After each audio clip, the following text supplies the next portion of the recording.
It's the Randy Karraker Show on STL Sports Central. Sorry we're a little bit late if you're joining us live.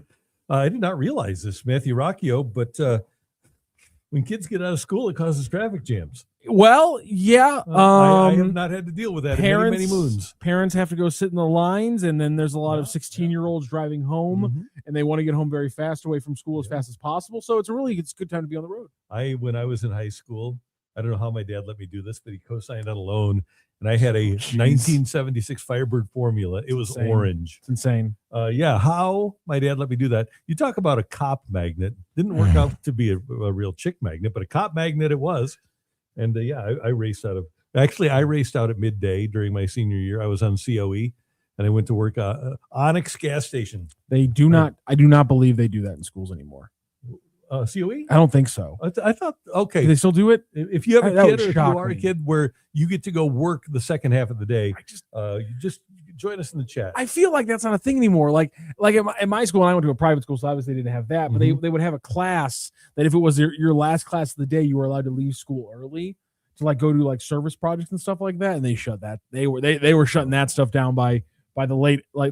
2000s. So I would leave after not having that kind of fun hour. Or maybe after third hour, and the rest of the day, so 3 or 4 classes, I got A's because I was nice. And it was, you talk about a gig.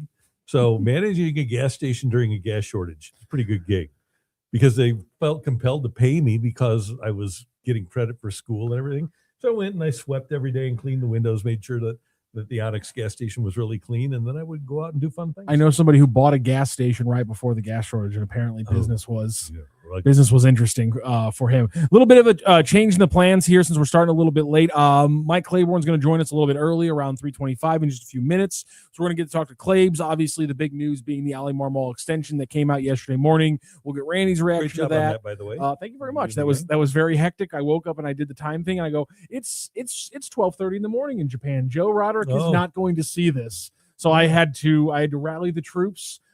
Shout out to Brendan Schaefer and Hunter Mulholland for jumping on with us to go live and talk about the Oli Marmol extension. You can see the full live show. We posted a couple of clips, a couple long forms of Brendan Schaefer reacting to it, because he's had some really good opinions and takes on it. We will talk about that. I listened to a really good interview with Tom Ackerman with Chaim Bloom yesterday on Sports on a Sunday Morning that I think kind of gave me the crystallized quote that I really need to see from Chaim as to explain why this move was made. But I'm fascinated to hear your opinion on it, and obviously Clay's opinion on it as well. Yeah, well, number one, it was the obvious move. No team likes to have a lame duck manager.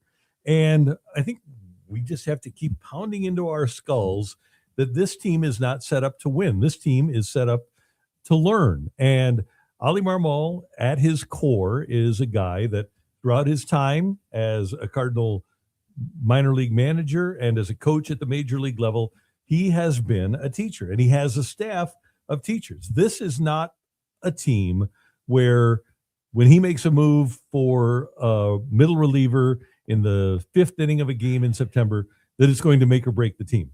This team is about individual players getting better as this season and seasons go on. And the Cardinals felt that with what they have in their organization, and he's been in the organization for 20 years, they know what they want. He knows what they want in terms of teaching baseball and a specific way to play the game. And because of that, they decided, okay, well, we want him around to teach our young players. We're probably going to have a lockout in 2027. And so 2028 will be a year where our team can really take an upward tick in their trajectory. And then if he does well, they have an option for 2029. The Cardinals were not going to go out and get somebody better than Oli Marmol. They were not going to go get a guy like A.J. Hinch. I think we can all agree that A.J. Hinch, because he has a World Series pedigree and because of what he's done with the Tigers, he would be better for what the Cardinals are looking for right now, because we know he can win a World Series. But that's not realistic, is it, to go get A.J. Hinch for this particular team? So when you look at the available managers out there right now for what this team is, and it's a team that is not prepared to win, it's a team, basically a minor league team that's being taught now by a minor league manager. a guy that's a teacher at his core, the Cardinals did the right thing in extending him. Yeah, I think that's the best way to go about things. There's no doubt about that. I mean, they have to have a plan, and that's been my biggest thing for them the entire time is they have to have a plan, and I can't really see why any other plan but something like this would make a lot of sense. And you don't want to listen to me. There's no reason to listen to me talk about this when we have Mike Claiborne waiting in the wings. So Mike Claiborne, Cardinals broadcaster, is joining the Randy Karraker show live from Jupiter. Claibs, how you doing, sir? I'm doing well. How about you guys? Can Doing you hear good. me? Good to see you. Okay. Did you hear what I just said? I did. And I couldn't agree with you more. You've been around Ollie as have I. I've known Ollie since he first broke in as a pro. And I think he's the right guy for this situation. I remember saying when Mo was going to leave and they made Chaim the guy, I said, the first thing Chaim's got to do is give Ollie a 2-year extension with an option, because we all knew there was going to have to be some building taking place. And I think he's the right guy. I think he's got the right staff. When I look at John Jay and Danny Descalso, who are both going to be managers here down the road, I like where Dusty Blake is taking things as far as being an organized pitching coach. Pop Warner has a ton of experience as a Stubby Clap. Stubby could be a manager in this game any day he wants to be. So there's a lot of good pluses about it. But I'll tell you something. Yesterday, when they had the announcement, it was half the team was there in the room, and they believe in him. As I asked him this today, as a matter of fact, what's going on? He said, "Man, we have an incredible culture that's formulating right now." He said the energy and the attention to detail and the fact that guys want to be better, they want to be coached, is something that he thinks is going to be the key on why they're going to be better sooner than later. And listen, they're going to need some help in a couple spots. They need to have Walker, they need to have Gorman, they need to have some guys step up, and then they have to find another diamond in the rough. Maybe it's Joshua Baez. You need to have another front end pitcher. The way he manages the bullpen is just phenomenal. So they're not that far away. I mean, you think about your catching, you're set for the next 10 years with all the guys they have walking around here. The same can be said for Wynn and Weatherhold up the middle. Victor Scott defensively makes plays. He made a couple of plays today. And if he can just hit a little bit with his speed, then, you set up the middle. And so the X factors are Walker and Gorman. And left field, I know everyone looks at Lars Nootbaar, but I'm looking beyond Lars Nootbaar, because I'm of the belief that had Lars Nootbaar not had surgery on his heels, he might have been a guy that they would have moved this year, but they didn't because they couldn't. So I like the direction that they're headed. So I want to get back to Baez in a moment, but I want to go. I want to talk to you about Oli, because Claibs, everybody knows that every team has access to data and information, and key now is to use or not overuse data and how you digest it and how you utilize it. And I thought last year, and you might have a little bit more insight because you're around the club every single day. I thought last year the way the Cardinals utilized the data and protected their pitchers in the first month and a half of the season so that no pitcher went on the IL with an arm injury. I thought that was phenomenal. And that wasn't just something that happened by chance. I know you talked to Oli about this. There was a plan that was put in place so that the Cardinals could protect those arms. Well, and I'll tell you something, Randy, you're right. It started in spring training, where they kind of went with like a semi 6-man rotation. They had Sonny Gray working on the backfields. Remember, we didn't see Sonny for most of spring training in Roger Dean. And we're doing it this year with Dustin May. The way they've handled pitching, and the only guy who had an injury, so to say, was John King. But the way they got guys through it, they didn't overwork them. They had a capable group of guys that were coming out of Memphis that gave them a spot start here or filled in relief there. And I think that they're even deeper in that area now than what they were last year. So as I look at guys who come in the ball game, I ask myself the question: is he going to be part of the shuffle where you can rotate guys in? And I think the best example And I think what the Dodgers did last year was a classic on what we're going to see other teams start to do: stockpile pitching, make sure Hmm. guys have options and run them in and run them out. We saw it with McGreevy last year, and I thought it was the best thing that could have happened in his career because he had to learn how to deal with the ups and downs of going up and down from Memphis to St. Louis and back. And it made him a more resilient individual. And he pitches fearless as it is, but I thought that really made him a guy. I think the same thing could be said for Graceffo. So they're undertaking something, and you touched on it with all the information they have. They're touching on some things that you say to yourself, man, where was this 5 years ago? We were just a little late to the party. Hmm.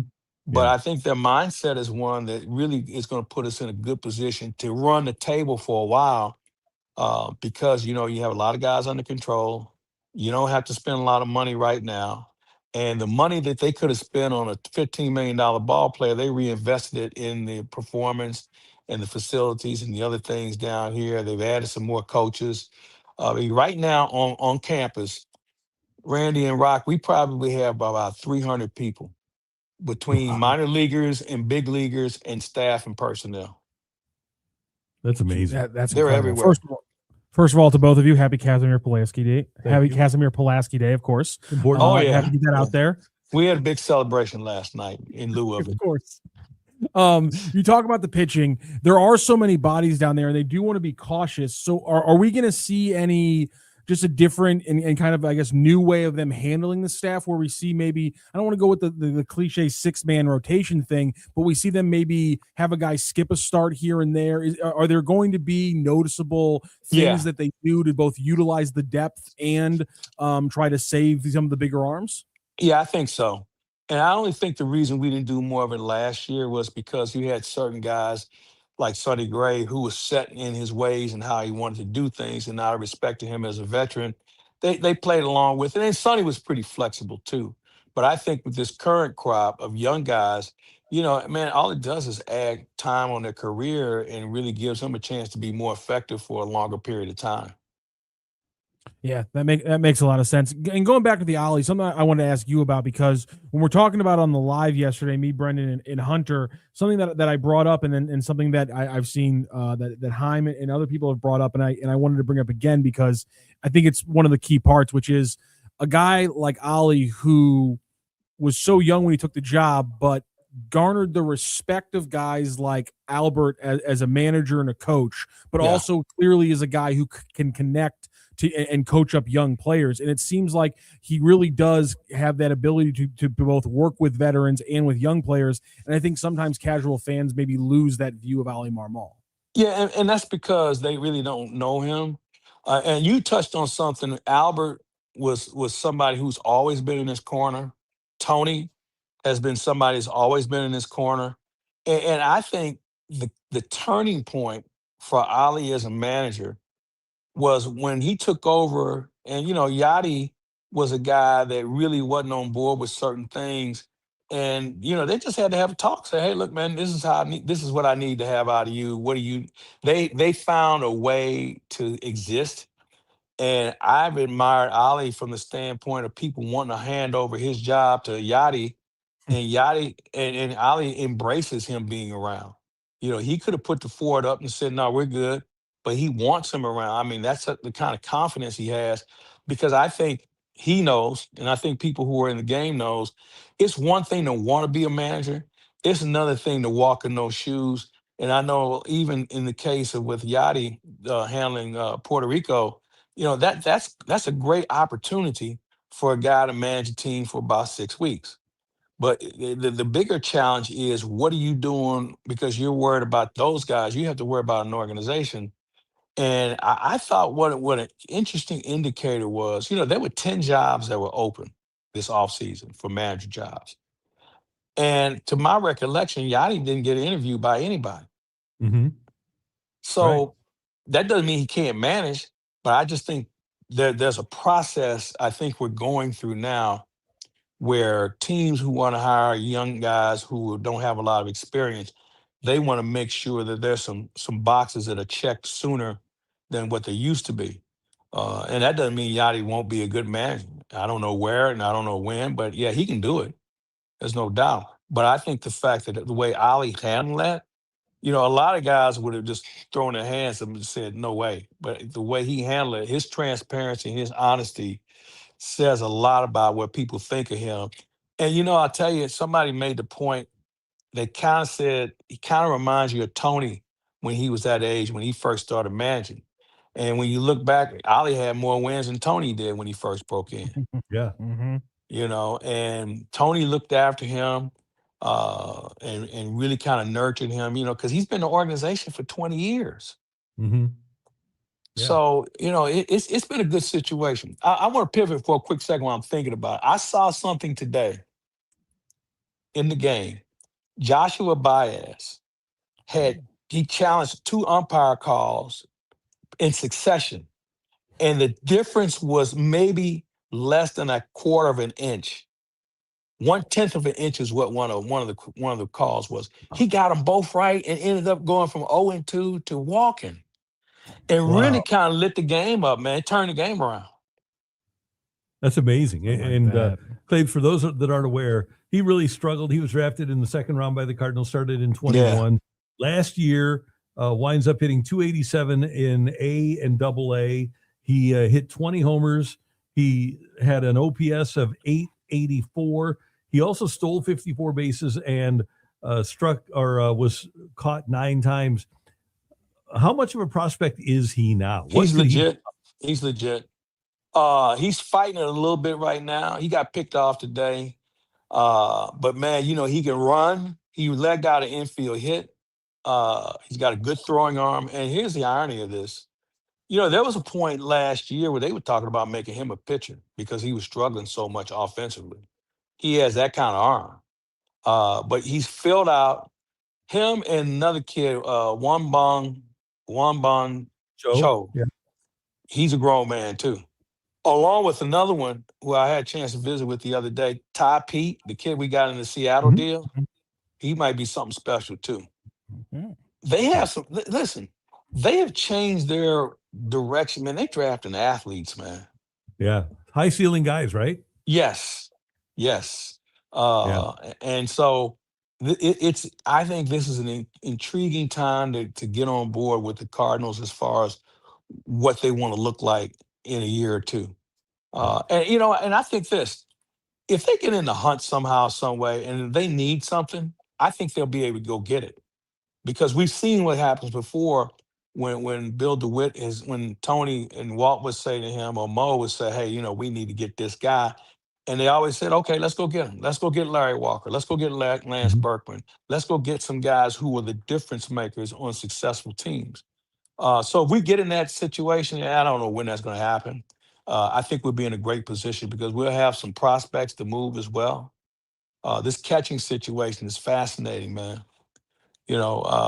Pozo and Pages, if you rank them, Bernal just needs a little bit more experience, and the other kid is just lights out. Crooks. And Yeah. no, not even Oh, talking about him, Rodriguez. Rodriguez. Yeah. And you just mentioned Crooks, who was a minor league player of the year 2 years ago or Yeah. last year. So I mean, they're in a good position in a lot of different spots. Yeah. It claims the typical Randy Karraker show viewer/listener hates the idea that Andre Palante is even on the roster, let alone the fact that he might start. But 3 innings today, he allows 1 run. He did allow 3 hits, but he didn't walk, and he struck out a couple. And I've just had too many people tell me he has ability for me to look at him and say he doesn't have ability. Now, granted, he had a terrible stretch run last year, terrible Yeah. second half of the Yeah. season. But that doesn't mean that he doesn't have ability, does it? No, and it's funny you and I having this conversation. So I'm talking to Ollie again today, and I said, "Well, who do you like? Who's catching your eye?" And he just kind of looked. He said, "Believe it or not, Palante's having a pretty good run this year in the spring." He's pitching around jams. He's going after guys more aggressively on both sides of the plate. He's worked on another pitch. And he's a bulldog in his own way. He ain't scared, that's for sure. But I think the way things unraveled for him last year, the walks, he has to get out of once he gets to 2 balls, it's now all of a sudden 3 balls. And if it's 3 balls, they foul 2 or 3 pitches off. And now it's an 8 or 9 pitch at bat. and he's got to get away from that. But you know what? He was okay today. The one base hit they had was right over the glove of Nolan Gorman. I mean, it wasn't like they were shellacking him. So no, he was fine. He was You, fine. you, But you know what? I think Randy, what it is, he doesn't overpower you. You mhm. know, he's not touching 98. He doesn't have a trick pitch or anything. He's just a guy that's just going out trying to pitch. And as you mentioned, it was a terrible season for him last year. But I looked at his numbers today. You know, that guy had 31 starts. Yeah. So he picks up the ball. He takes the ball every fifth day. So he's a bright guy too. Sometimes pitchers Yeah, too smart for their own good, and they just need I to agree. listen to the catcher. I think he might overanalyze while he's on the mound. Yeah, you know what? He gets frazzled. And you know what I used to say, and I said it last year, he didn't know what to have a plan B. When things Mhm. weren't going to go his way or he'd start to struggle, he'd get a little winded, he Mm. didn't have a plan B. And I think that's what got him in trouble.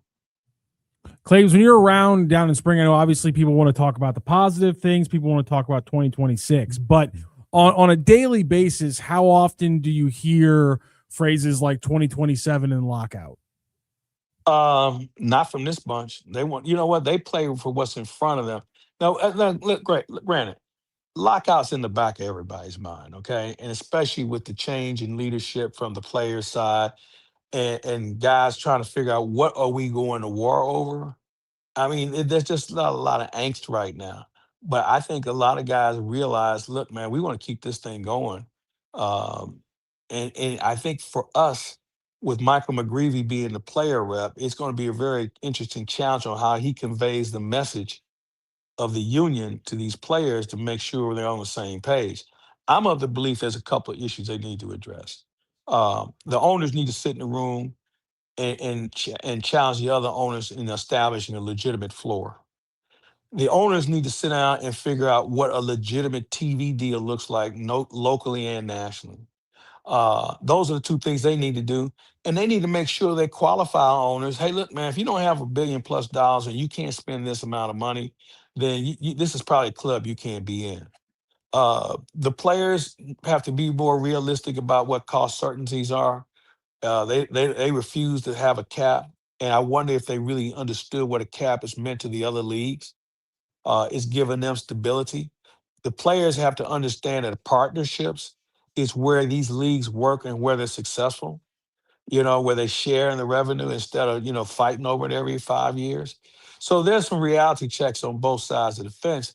You guys have to remember you can't have too many hardliners in the room. You have to be able to move forward and have some progressive thinkers about what this looks like. Not to mention, you need to have someone, or when you put this CBA together, if there's some things that pop up in it, have some things that would trigger a reopener where you can tweak the issue instead of putting it on the shelf and say, well, we're going to go to war over this. No, let's fix it while you can.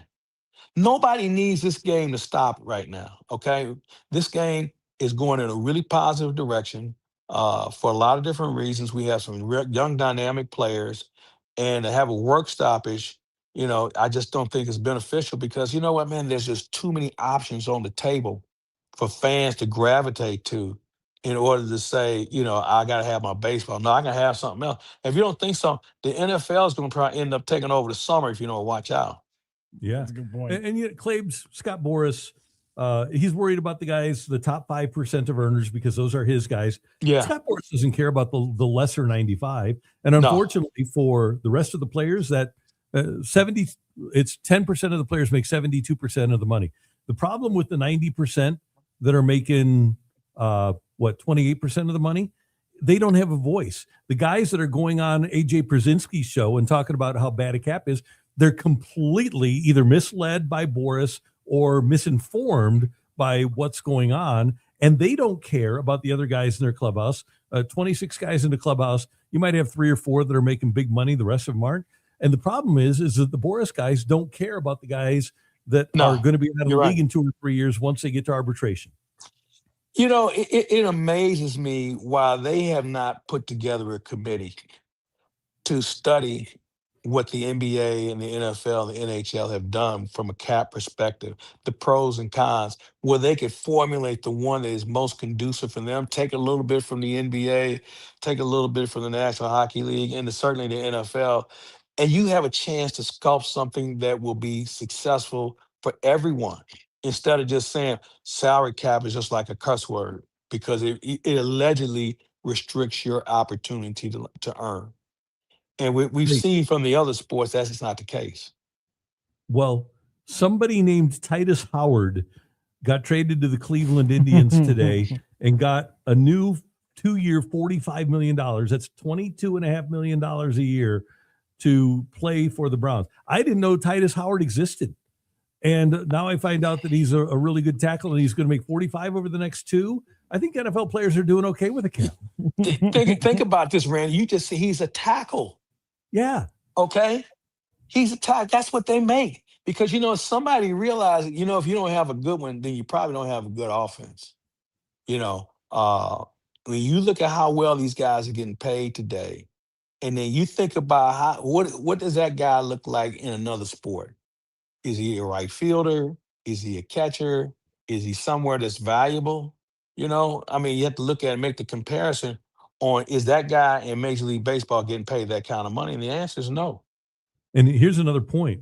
Another guy that got cut today, Jalen Moore, was due Yeah. $20 million in the last year of his contract to tackle for the Chiefs. They don't have backups in baseball that make $20 million. They do in No. football. They have backup offensive linemen making $20 million in football. You have to. No backups in baseball No. make $20 million. No, we don't have backups. And it's funny you say it that way because the backup guys are guys that they still have control over, or they go out and find a guy like Starling Marte or Tommy Pham where they feel like they can lowball them. Yeah. That's not how it's done in the other sports. You look at the NBA, they're the same way. I mean, if there's nothing better, look at the St. Louis Blues and some of the guys that are getting paid big money for that sport and what role they serve on this team. Yeah. The minimum salary in hockey now is higher than the minimum salary in baseball. What is baseball? It's What, $1 million in 780? Yeah, I think 780 in it's baseball, $1 million in hockey. 780, which should tell you something right there. But again, it goes back to this: you gotta make sure you have the correct revenue streams, and the sports we just talked about with caps have a legitimate TV deal, what they can live out of and build off of and share revenue from. Throw in the fact that with baseball, you not only have that, at some point somebody's going to say, and I'm sure they've already said it. Hey, when are the players going to get a share of what Wrigleyville is bringing into the owners, or what Ballpark Village is bringing in, or what is the Battery bringing in? Because all these ballparks now are building things where there's a new revenue stream that the players don't share in. That's going to be a problem somewhere along the way, especially if they keep talking about having a salary cap. Yeah, and you're right.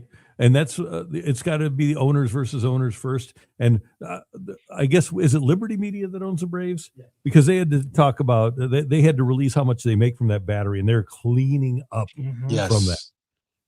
No, it's like the money's there. The question is, you have to be able to sell your product, because you remember when baseball didn't have competition.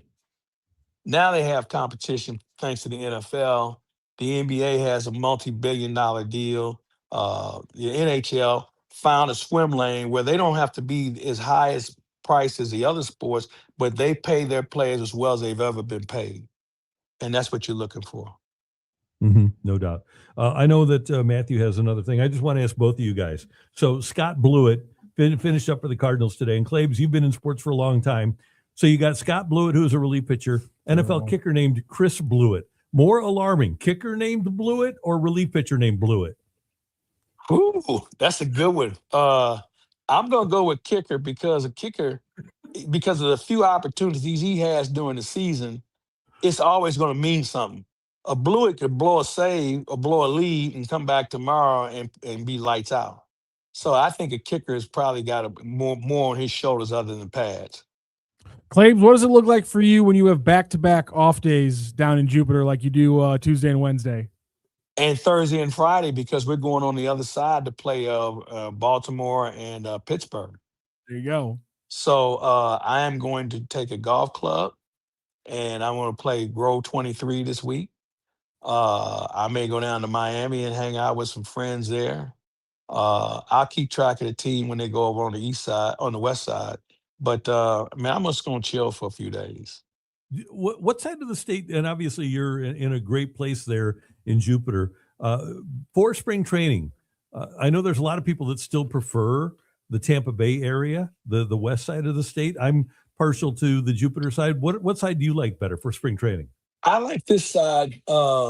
It's easy to get around. You get on 95 and you're 15 minutes from West Palm Beach. You're about 35 minutes from Port St. Lucie. But after the Cardinals come back from the 2-game road trip over there, the rest of their season is right up and down the coast. And with our facility and Houston, Washington's facility and the Mets facility are all nice. So it's really good for everybody. You wish you could play some other teams more, but that's just the way the land works. But I like this setup over here. Plus, we have better restaurants.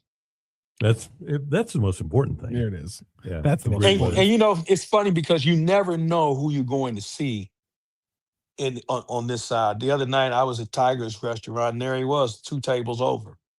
Saw Joe Namath the other day. Really? Yeah. I mean, all these people live here and they just move around like it's nothing to it, man. That's And amazing. you know what I do? I'll move around just like I'm part of one of the owners down here. So it's all good. Well, Claves, we will let you go start your incredible week after the Cardinals win today. Thank you so much for joining us, sir. Boys, have a great week. You can call anytime.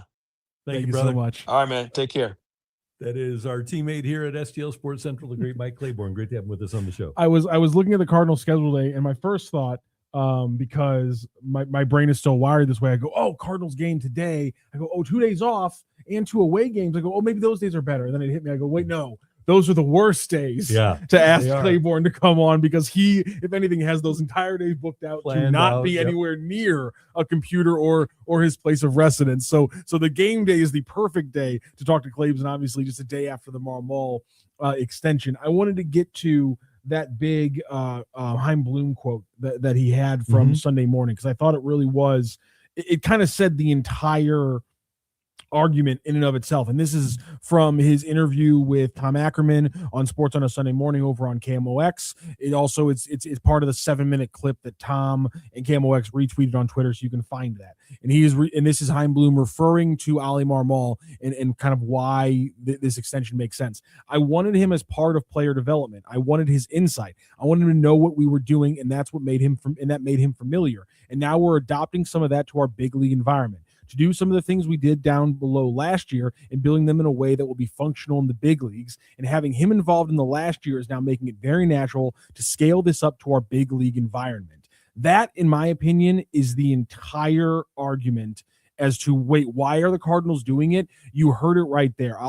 Chaim Bloom likes working with him. And by the way, I have the little stars there. The things they worked on last year, he talked about, was being more focused, more purposeful, and helping every individual player. And now it's about scaling up what they were doing in the minors and taking to the major league level, and having a coach that, to our point earlier with Mike Claiborne, who has the respect of veteran players like Albert Pujols or Yadier Molina, but also is so good at working with young players. He's the guy that can bridge the gap. And this is an organization that has to bridge the gap again from the minors to the majors and recreating that pipeline. This to me is the entire reason in one answer. He's the right guy for right now.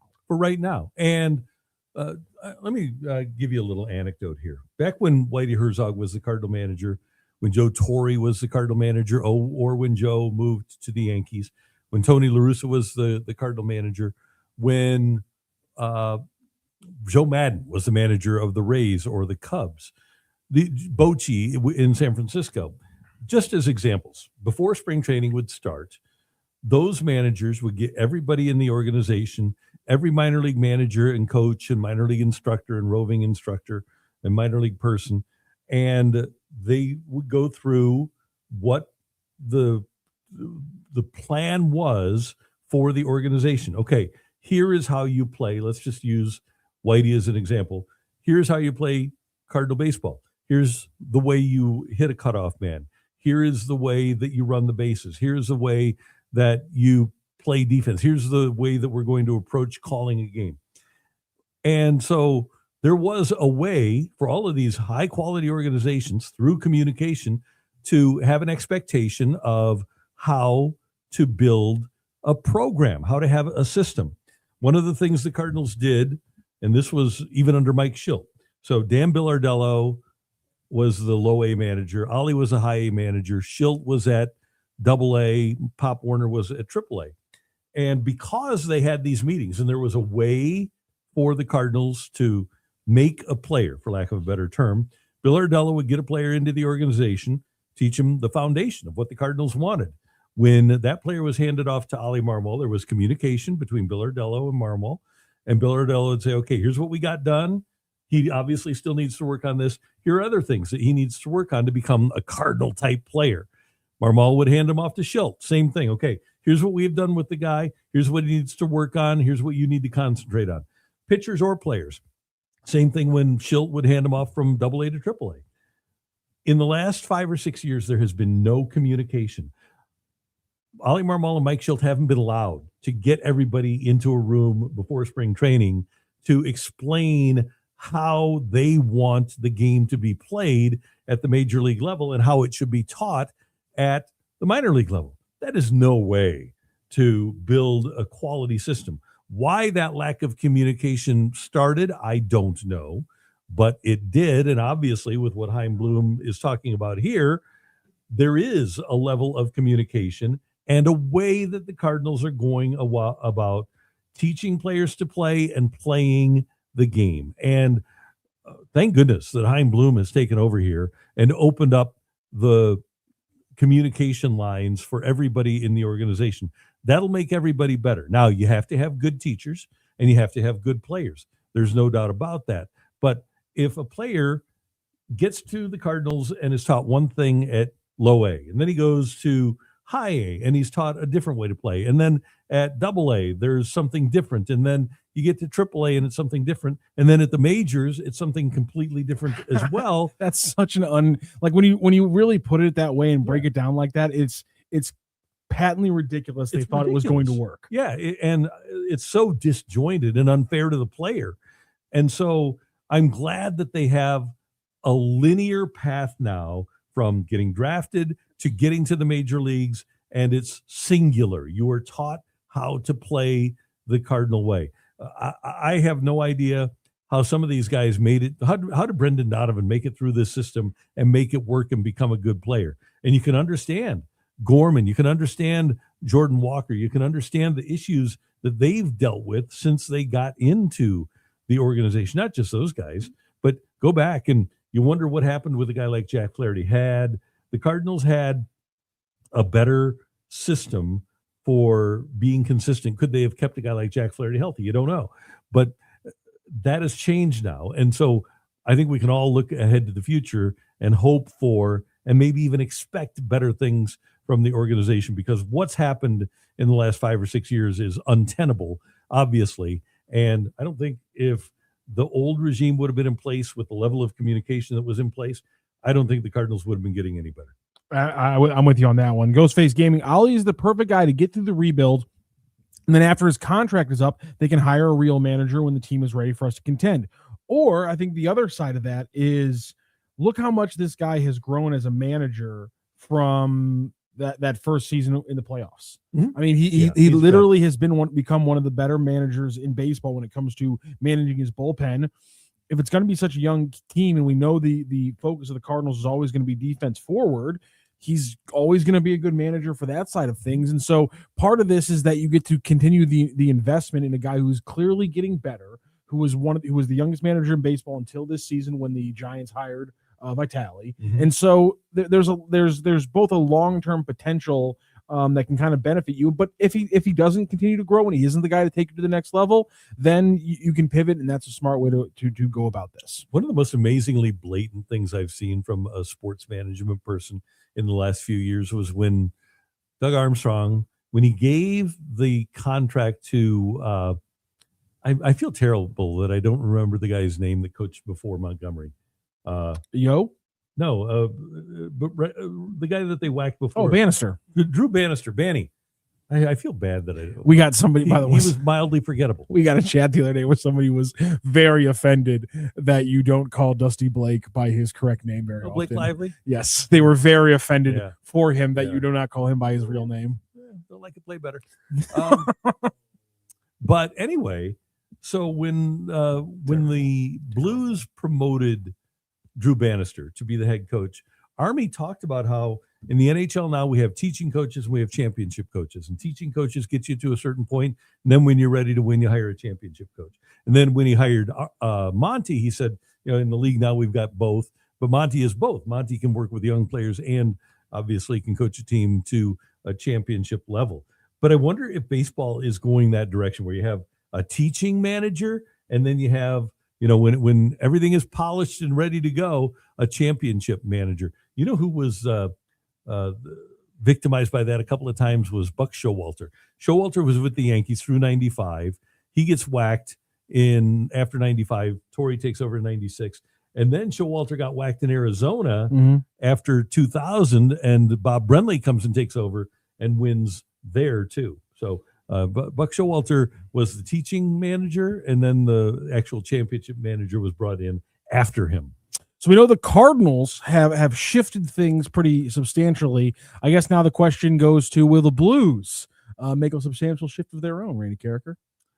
Yeah. How about our St. Louis Blues? They've got things going on, and I'll tell you what, really interesting story, not a story, but Elliot Friedman on Sportsnet the other night, between periods, was talking about rumors. And he said, when you hear these Robert Thomas rumors, you can't believe it. You say, they'll never trade Robert Thomas. But Elliot Friedman said now he believes there's a really good chance that Robert Thomas will get dealt. And Elliot Friedman, said that the franchise to keep an eye on is Utah, because Bill Armstrong, the Utah general manager, hired in Arizona as their general manager, was Doug Armstrong's longtime assistant manager here. But the other thing is Utah is loaded with young assets. And the one thing we hear again and again and again is that the Blues are interested in at least 3, not limited to, but at least 3 top 15 assets. That would be top 15 picks, top 15 prospects, top 15 players. Well, right now, the Utah Mammoth have a former, in 2025, number 4 overall pick, Caleb Desnoyers. They have a 21-year-old defenseman, former 6th overall pick in Dmitry Simashev, and a former number 3 overall pick who played at the University of Minnesota with Jimmy Snuggerud by the name of Logan Cooley. And they have another kid named Daniil Butt. And Tisha Ginla. I was texting with STL Sports Central's own Mike Meyer, because I was trying to see, okay, everyone's talking about the Mammoth. Pierre LeBrun, also in the Athletic, made a note about the Blues. I think actually it's a fascinating piece that LeBrun dropped today. First of all, the opening couple graphs are breaking down how it's been such a slow trade market, why the changes in third-party people sucking up salary, and why the change in the playoff salary cap has completely changed what the trade deadline looks like. There's not a lot of people selling a lot of quality. There's not a lot of people buying right now. So what does that do to the trade market overall? So in that that's a great piece. And so I hooked up with STL Sports Central's Mike Meyer today, and I was like, okay, what does a Utah Mammoth trade look like? And in his opinion, because they have Cooley locked down the way they do to an 8-year, $80 million deal, he doesn't think that Cooley's going to be realistically on the table. That's going to be the guy that they're trying to pair Robert Thomas with long term to make things happen. So let's go a little bit deeper into their draft, and that's why I threw out Tisha Ginla, because this is what Mike has kind of put together as a potential group for a package for Robert Thomas from the Utah Mammoth. First of all, I want you to know, do you want to know how to say the French guy's name correctly, or do you want to say it incorrectly? I want to say it incorrectly. Okay, good. Then we can keep going with that. Okay. Desonaire, I guess we're going to say it. It's Colbaudois. It's Caleb. It's Desnoyers. Oh, Desnoyers. Okay. Desnoyers. Okay. The damn French. And he would be, from what I understand, a deal breaker for the Blues. If he's not involved, the Blues would not do this. That is the future first line center replacement for Robert Thomas. And so Caleb Desnoyers, who is the fourth overall pick from just last year, he is the former teammate of the Blues prospect Juris Pakarčić, and he has right now 65 points in 37 games in the QMJHL. So Desnoyers is the real deal. He's got to be the top. And then to your point, how do you get 3 other top 15 picks? Well, pick one of their left wing prospects. You have Tisha Ginla, who's a 6th overall pick from 2024, or Daniil Butt, a little bit older, 12th overall pick from 2023. And for the third part of this trade, maybe you get a defenseman like Dmitry Simashev, who is the 6th overall pick from 2023, or instead of Simashev, we slot in another top 15 pick or something similar to the same value. That is right now what we're putting together for a potential Utah deal. So I ask the question we always have to ask: who says no first? Well, again, you know what Robert Thomas is. Robert Thomas is established as more than a point a game player. He's only 26, and he has what now, because of the increasing salary cap, is a valuable contract that it has 5 years left. Now, and in Utah, that owner wants to make the playoffs and wants to do some damage in the playoffs in 2026 because they have not shown the Utah fans yet in the postseason what the NHL playoffs are all about. I would think that you'd be looking at the Blues being the side that would say no. Obviously, that depends upon what the Blues are requesting, but I would think right now it'd be harder to get Thomas from the Blues. I mean, these guys are only 4 or 5 years younger than Robert Thomas, and he's already an established all-star high-quality player. So that's what I would think. I would think the Blues would be the ones that would be less inclined to say yes at the moment. It doesn't. If that's the perspective, what does a trade look like that you think the Blues would be inclined to say yes to? Well, it would have to have something like a Cooley that gives you a little bit more of an immediate impact next year from the Blues side. I don't disagree with your thought about Utah. Cooley is a really good player. The one intriguing thing about him is that he did play with Snuggerud at Minnesota. Yeah, that'd be fascinating. So that'd be fun. But the way I would look at this, and maybe you get their number one, but both Simashev and Boot were in the same draft. So is it Desnoyers? Desnoyers. Desnoyers. Okay. So Desnoyers is the centerpiece of a deal like that. But then you look at, I think Simashev, I think you've got to get the defenseman out of that deal. Mm-hmm. And then whether it's Butt, I'm going to call him Butt. And then I think you could, if you look at Desnoyers, Simashev, and a Butt, I think that would be something that the Blues, if they can, and they're going to ask for Cooley first. Yeah. But I think that's something that if you're the Blues, you have to take an interest in, because if these guys, they were all top 15 picks, and that's what the Blues are interested in, and now they're all top 15 type prospects, and most of them playing in the NHL.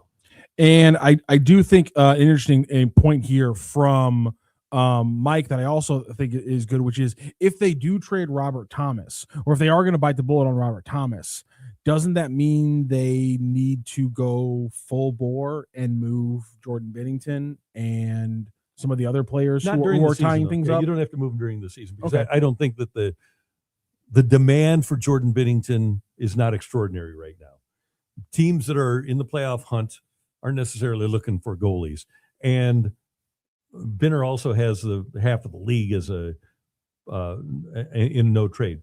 I don't get the impression that Binnington really wants to go somewhere and then have 1 year left on the contract and not be able to control his own destiny. I get the sense that Binner would prefer to, after the season, control his own destiny, where he can go and pick out the franchise where he says, okay, that works best for me.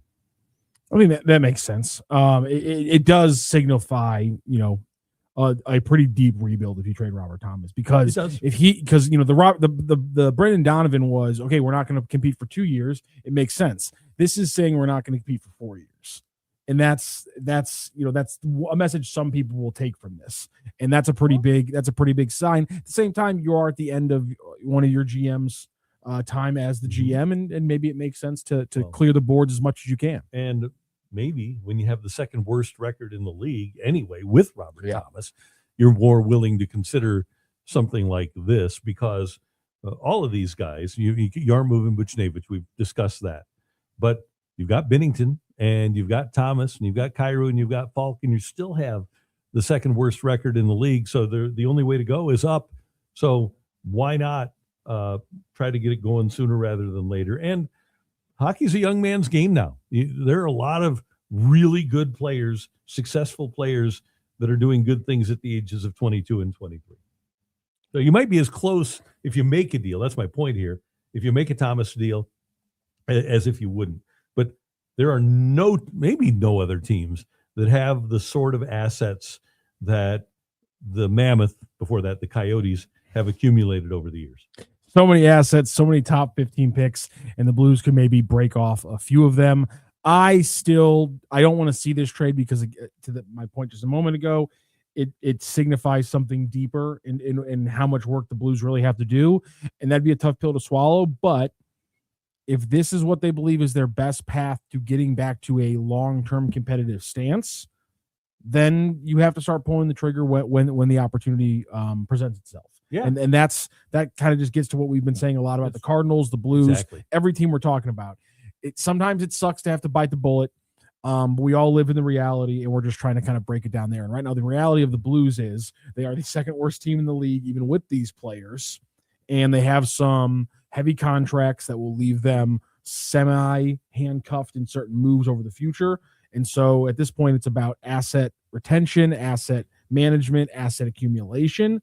And if a team's going to give you, 3 to 4x for one, you got to listen to it, because that's a lot of good chances to get a winning player. Let's add to this. So assume that you could get those 3 players and maybe a pick from Utah. Their pick won't be, especially if they make that trade, that pick will not be high this year. But if you get a number 1 for Falk, and almost everybody in hockey circles thinks that you can get a number 1 for Falk, plus you're going to have your own pick, which should be a lottery pick and could be the first or second pick in the draft. The odds are that it's going to be the first or second pick in the draft if you wind up with one of the worst records. So then all of a sudden you're looking at 3 number 1 picks this year, plus 3 guys that you get from the Mammoth, and all the young players that you already have. You might, and Justin Carbonneau, who, by the way, had back-to-back How about that? Yeah, hat tricks over the weekend.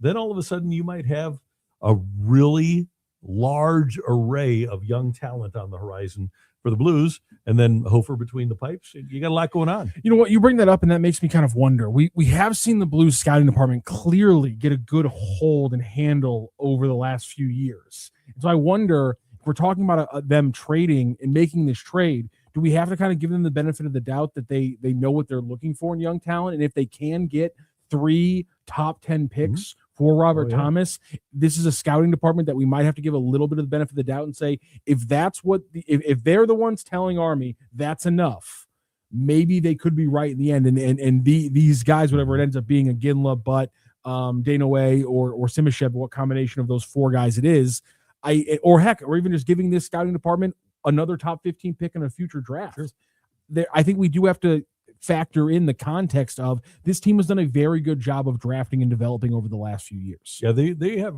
an incredible scouting staff, going all the way back to drafting Karraker in the 3rd round, getting him. But when you look at what the chances are that the Stuggerud could be really good, Dvorsky could be really good. They're obviously excited about Theo Lindstein. There's a lot of really high-level talent, not necessarily high-level players yet, but high-level talent on the horizon for the Blues. And, yeah, they are really good, and they've been good, whether it was Yarmo or whether it was Bill Armstrong and Tim Taylor now and the whole gang. They're really good at identifying talent and making picks, and they've done a really good job of drafting after the 10th pick in the draft. So, yeah, if they decide that, these 3 players are worth Robert Thomas, I think I would trust in what they're doing. Yeah, it'll be tough to get excited about it, but heck, there's a lot of young talent coming up for the Blues, and so Dalibor Dvorsky, guys like Justin Carbonneau, Pekarchik's killing it. I'm blanking on the defenseman who had a really good World Junior Championship. Not Theo Lindstein. Theo Lindstein's looking good.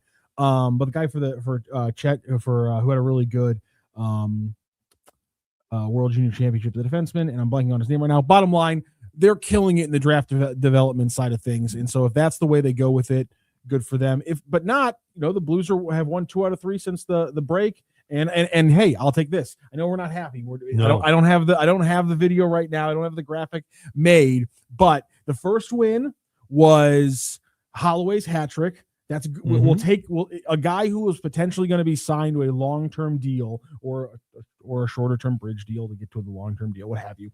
That guy having a big game and getting a win, it's okay in a tank. The second game, completely fine in a tank. They weren't really in the game. That's completely fine in a tank. No problem about this one. And then the win, the second win, Juracek. Thank you very much. He had a great World Junior. He's looking fantastic. Another great defenseman. Can move the puck, can shoot, can actually defend as well. The most recent win, Pavel Buchnevich looks good. Gotta love that. The guy's going to be here forever. Yep. Need him to start looking better. But also, Mayu getting a goal, has more goals than Zach Bolduc this season. He's looking a little bit better on the defensive end. A guy like Mayu that they moved the way he did, and they need him to be what he is supposed to be as an offensive threat. Mayu having a big enough game is, again, another point on the tankometer. Not a great tank game, but a solid one because you won, but you won only because good players or players you need to play well played well. Not the most ideal in a tank, but I think it was a very it's still an ethical tank. I think it's still a very ethical tank from the Blues. No doubt about this. They're pulling off one of the cleanest tanks we've seen in a long time. And here's the great thing about the Blues. And I say this with a great deal of adoration, but if the Blues really want to tank right now, apparently it's putting Jordan Binnington between the pipes. Yeah, I think that's one way you got to go, man. Hofer though really has given me a lot of confidence that if they do move Binnington, looks great. He can play 45 to 50 games and actually be the number one for a team. Yeah.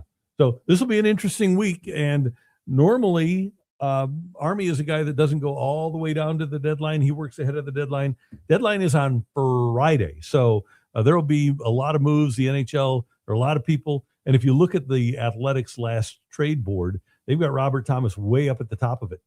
They came out with a new one today. And I think Robbie Tommy, by the way, if you weren't aware of it, Robbie Fabry got selected on waivers by Minnesota. Robbie Fabry. We're kind of sad that he's gone because we like Robbie Fabry. But the Blues will certainly, if nothing else, Justin Falk is getting traded, right? Yes. He's going to be moved. And a lot of smoke now around Robert Thomas. Pretty interesting. And this might be, and even Friedman mentioned this the other night, it could be other teams just hoping against hope that the Blues will move Robert Thomas. Right now, Vincent Trocheck of the Rangers, number 1 on the big board. Kadri is 2nd. Thomas is 3rd. And Falk is 4th on the Athletics big board. And then you have to go down for a while to find Binner and Schenner and the rest of the gang. Schenn is at number 29, right ahead of his brother Luke Schenn, by the way.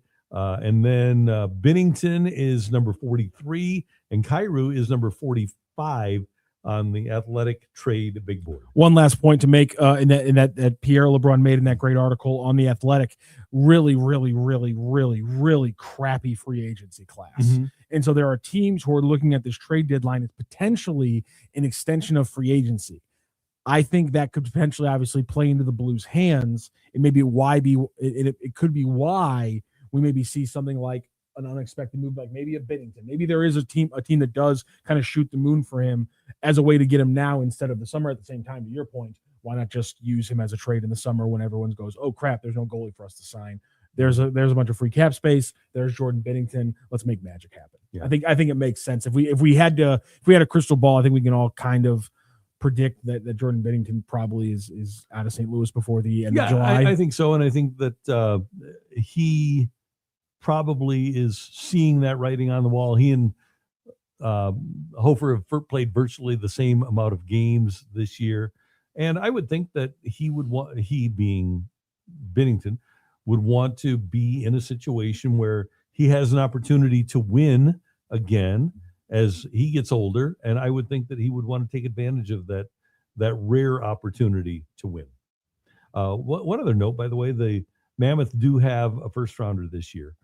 So if you work to deal with the Mammoth, you could, in addition to getting those players, ask for a number 1 draft choice too. And because the movement of a guy like Robert Thomas would be so unprecedented, I don't think getting 4 assets for him and asking for 4 assets for Robert Thomas would be out of line. I would hope that a team that would get a guy like him would expect to pay a premium, an exorbitant premium for him. Uncle Sam does say Bobrovsky becomes a UFA at the end of the season. Mm-hmm. Interesting 37. Though, 37 and just came off a $10 million a year contract. Binnington's going to be what, 34? Is he 33? 33. Binnington's going to be 33 and coming off a contract that was paying him $6.5 per year. So I think it's very different conversations for those two guys. And if you're a team trying to look for a 3 or 4 year window to win, you're going to sign Jordan Binnington before you sign Sergei Bobrovsky. Something tells me he'll be signing a 1 year, $12 million deal for like an NHL Cup favorite with the Panthers. Yeah. Exactly to that point. Binnington, you can sign him on a 3 or 4 year deal at 7.5 or 8, and you get big game play, multiple years of it potentially for a little bit cheaper. But yeah, that's a good point. So I want to get back to baseball for just a minute, and we will, if a trade happens, by the way, we're going to react immediately here at STL Sports Central. So we want you to know that and be aware of that. So just click that bell button so you get notifications when something is happening here at STL Sports Central. But when has Oli's coaching ever made a huge difference in the season? So when he came up with, he was a first base coach in 18, and then he was the bench coach, obviously before Schulte got fired. So he was bench coach through 21. 17 was so first. I'm sure that there were things that he did from a coaching standpoint and teaching players that saw those players get better. But as a manager, I think you can. Last year's team had no business winning 78 games.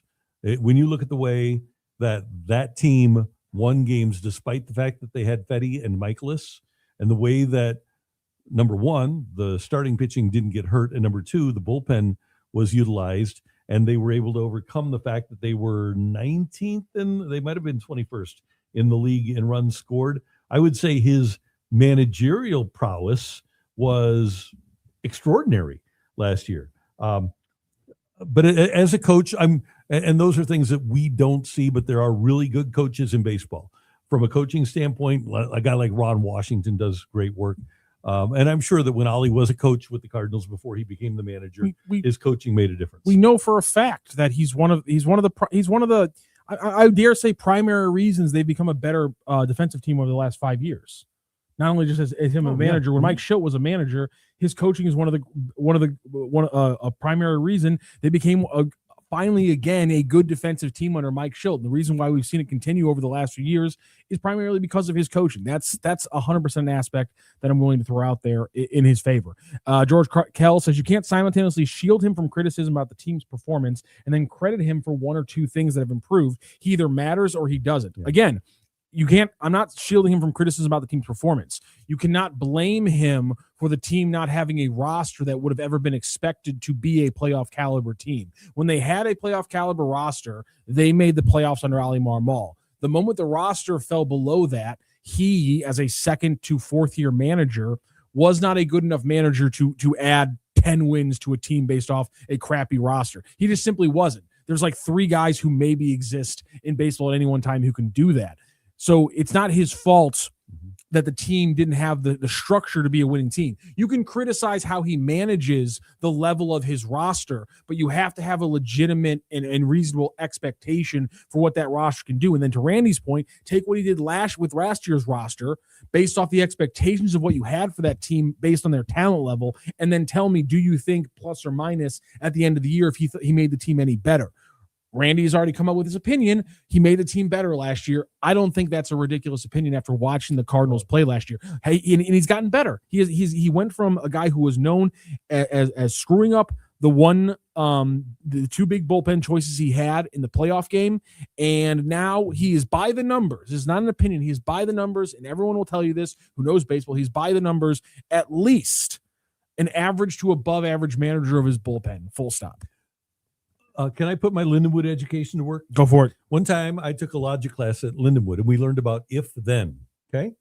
So if you think that Oli Marmol is really bad and should be able to manage this team to the playoffs or better, if that is the case, then you must believe that John Mozeliak was doing a really good job. If you think that Oli Marmol caused the Cardinals to not be a playoff team with his managing, then you must believe that John Mozeliak got him the necessary players to be good. So what is it? Is Oli Marmol bad and Mozeliak good? Is that what you're telling me? I want to hear from you. And again, I think it's my logic class at work. If then. He's gotten better over the years. Was he the youngest manager and extremely inexperienced when they first hired him? Yes. Still is. You're right. Did the extension that they gave him after 2023 shock the hell out of me? Yes. Am I shocked by this one? Absolutely not. And then because when you see the comments from Chaim Bloom, you can tell this guy is perfect for the Cardinals in the moment. I'm not saying he's going to be the guy that takes them to the mountaintop after the next 2 years. He could continue to get better as a manager, and I don't think people thinking that there's this hard stop and that he's just an untalented manager. I just don't see it. The guy has gotten better at his job, and he commands the respect of baseball players of all ages, of all talent levels across multiple generations. And that's not nothing. The fact that he has the respect of Albert Pujols and Yadier Molina and the veterans who have come through that room, that's not nothing. The fact that he has grown from mistakes like the Tyrell O'Neill situation, that's part of the game. That's how you get better. We all make mistakes, and expecting Oli to be perfect would be ridiculous. Not blaming him for when he does make mistakes. He makes plenty of mistakes. There's no doubt about that. But you can't tell me he hasn't gotten better over the last few years, and then you can't tell me he's not perfectly positioned to be the manager of a growing club the way they are now. And then you can't I think blame him for the lack of talent over the last few years on the roster. That is my point.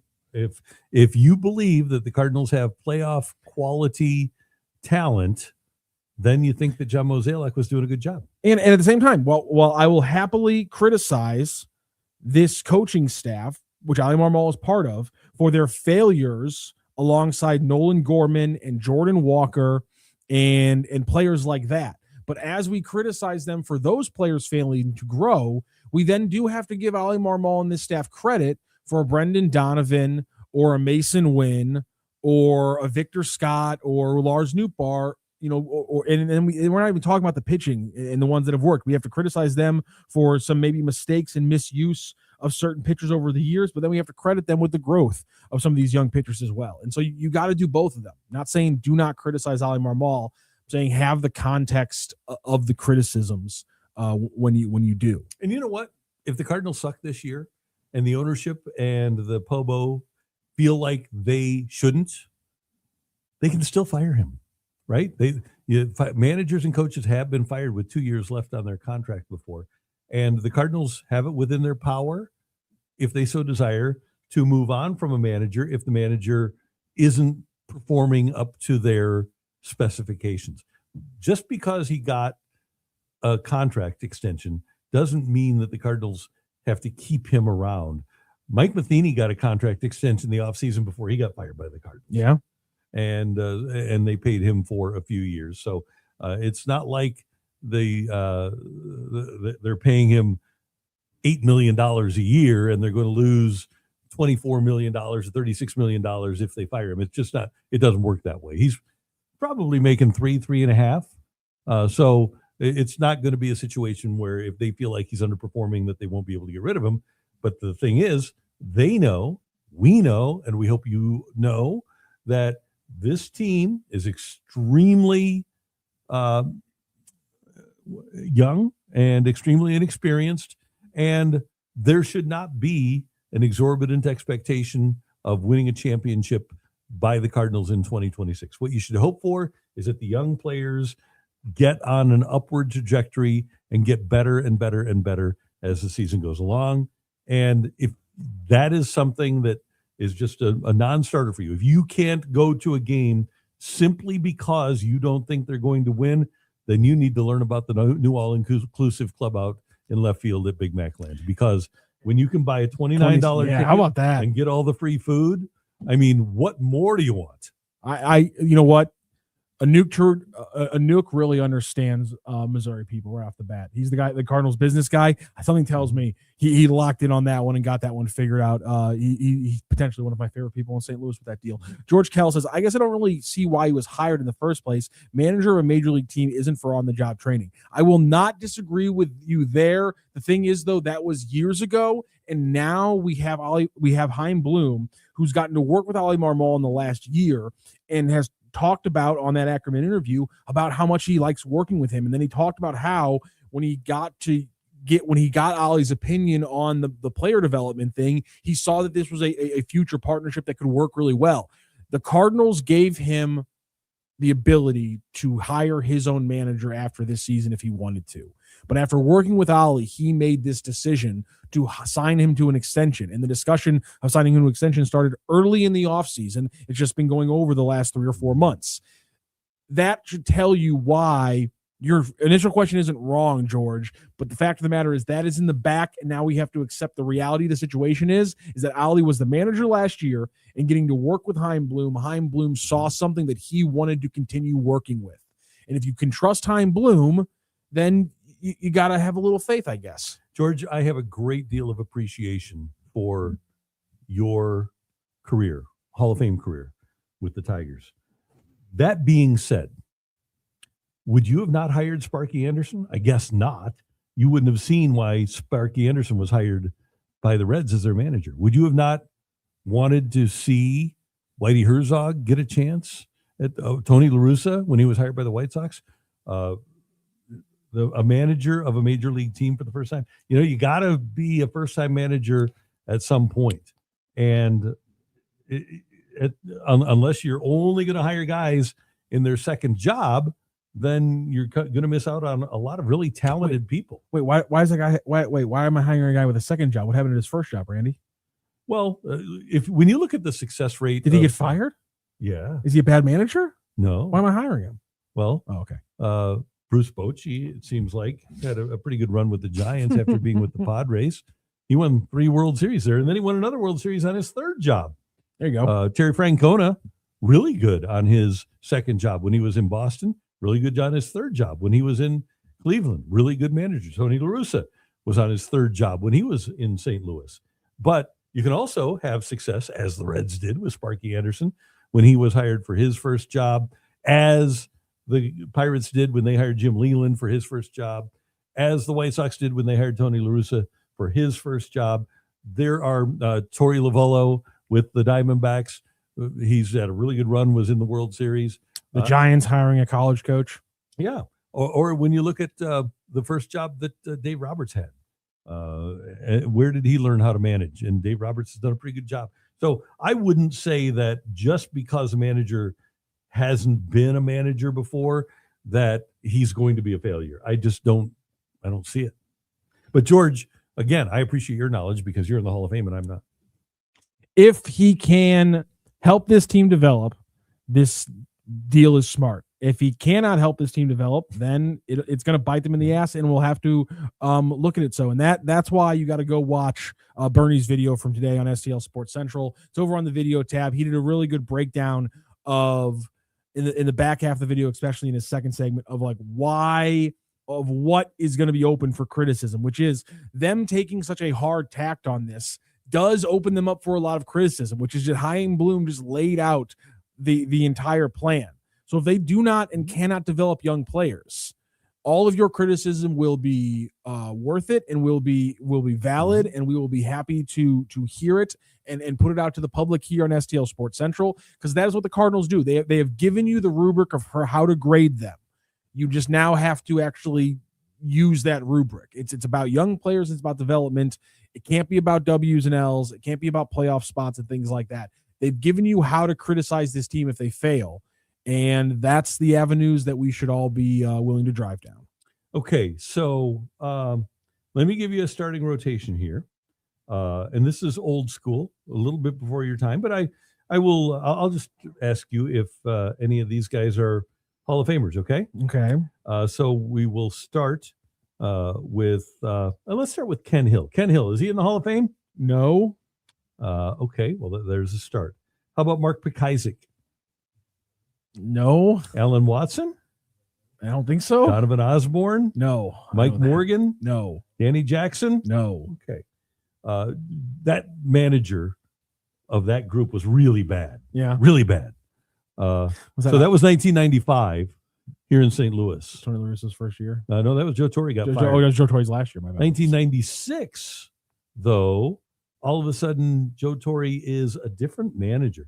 And I'm guessing that he learned a lot between the time that he got fired on June 15th, 1995, and the time that he started managing the New York Yankees in April of 96. Well, there's no need to be condescending. I'm not trying to be condescending. I'm just trying to point out facts that sometimes managers get a lot smarter. Yeah, when the roster gets a lot better out of nowhere. So, that tends to help a little bit. Okay, so he moved on. Okay, he gets whacked in St. Louis, and Joe Torre gets Andy Pettit. Was he any good? Pretty good, yeah. Kenny Rogers, was he any good? Yes. Dwight Gooden, was he any good? Yeah, a little bit. David Cohn, any good? Jimmy Key, any all good? Solid players, I'd say. Then he's got John Wetland as his closer and a guy named Mariano Rivera as the setup man. Okay. And then he's got players named Derek Jeter and Wade Boggs. I think those are guys who are in the Hall of Fame. Bernie Williams. That guy can drink some chicken. Paul O'Neill. Yeah. So here's my point, is that a manager can get smarter. Okay. Joe Torre got smarter between 95 and 96. And then he won the World Series, not only in 1996, but in 1998, 1999, and 2000 as well. So he got really smart over the course of July, August, September, October, November, December, January, February, March. 9 months. He went from being one of the stupidest people in all of baseball. He did. He was so stupid, Matthew, that his team was 20-27. The next year, he got really smart and won the World Series. I think he read some books. Probably read some baseball books. Yeah. Yeah. So probably. Went through the George Kittle playbook all over again. Yeah. Tomorrow, Cardinals today were covered all over by Foul Territory. They had interviews with Chaim, Marmol, McGreevy, who at 25 years old talks about his leadership role in the clubhouse, which is hilarious and awesome, and a couple other interviews as well. We'll pull some sound, pull some of the quotes from there, get into a little bit of the baseball inside. The way it should be covered, by the way. There you go. Yeah, I want to ask those guys where they went to J school. Does that you not like their slogan? They seem to be rather one-sided. I don't think that they're covering both sides of a story here. Well, I also don't think they're trying to really cover stories so much as they are just trying why to. Are they saying that it's baseball the way it should be covered? Well, that's fair. That's Foul Territory's whole brand thing is baseball the way it's supposed to be covered. Yeah. Maybe the way they believe it's supposed to be covered is just kind of like having little conversations. But maybe they think it's the proper way for baseball to be covered is just having some little conversations every once in a while. Well, maybe they should challenge the guys who never mention anything about a salary floor. We aren't going to have a salary cap. Why don't they ever mention the salary floor? I forgot how much you made fun of that Brent Rooker clip. I'd forgotten about that. I was like, where is this coming Challenge from? These Oh, people. Yeah, the Brent Rooker clip we played. Let's ask questions. The Brent Rooker I want answers. We played 10 days ago when they started their spring training run. I believe they talked to Michael McGreevy about being a leader. I believe him being the union leader was part of that conversation. So maybe they got into that with Michael McGreevy. We can see if they talk about the salary floor at all. Idiots. So we'll talk a little bit about that as well. Coming up later in the week, we'll have a live interview with Joe Roderick live from Japan. Oh, I like this. Japan. Joe Roderick will join us around 6:30 his time because they're about 14 or 15 hours ahead of us. He's at the winter at the World Baseball Classic. The WBC. Did you know they're only doing group stages there? The Yeah. quarterfinals and the finals are in like Miami. Yeah. I was like, Joe, you went. America's not even playing in Japan, Joe. America's pastime. No, he wants to go see some of the Japanese players. In Chinese Taipei, of course. Yeah, that's great. He did want to see them too. Yeah, so we'll have Joe Roderick live from Japan coming up on Thursday and have an interesting show. We'll talk some Billikens tomorrow. They face off against Loyola Chicago on Wednesday afternoon. So we'll talk a little bit of Billikens tomorrow, Wednesday. Title, right? They can wrap up a share of the A10 title. But they beat Technically, VCU twice. they would, but the A10 gives out co-championships. They don't go to tiebreakers because the regular season championship doesn't mean anything because you don't get the number one seed. You don't get an auto bid. That's the one thing. It matters in conference seeding for the tournament, but it doesn't matter in the actual. They will be co-champions with VCU if they tie. Nice. That's 2 banners. Yeah, there you go. Yeah, you got to print out 2 banners. So we'll talk some Billikens, and obviously we'll keep watch on the trade. Any more teams pop up, we'll give you some potential trade packages like we did today with the Mammoth. I know people are throwing out the Leaves. People are throwing out the Canadians. Toronto's not. Not going to happen. I don't think. Utah seems like a really good deal. So we watching all the Blues stuff as the Justin Falk and any other players come about. We'll have instant reaction to those as well. Make sure you like, share, and subscribe. We'll be live all over the place. We got Billikens this week, Cardinals 365 always before and after games. Check it out right here on STL Sports Central. And we will see you next time. Thanks to Wilson for getting us on the air. Thanks to great job by Matthew. Thanks to Claibs for joining us, and thanks to you for joining us. And we'll see you next time here on the Randy Karraker Show on STL Sports Central.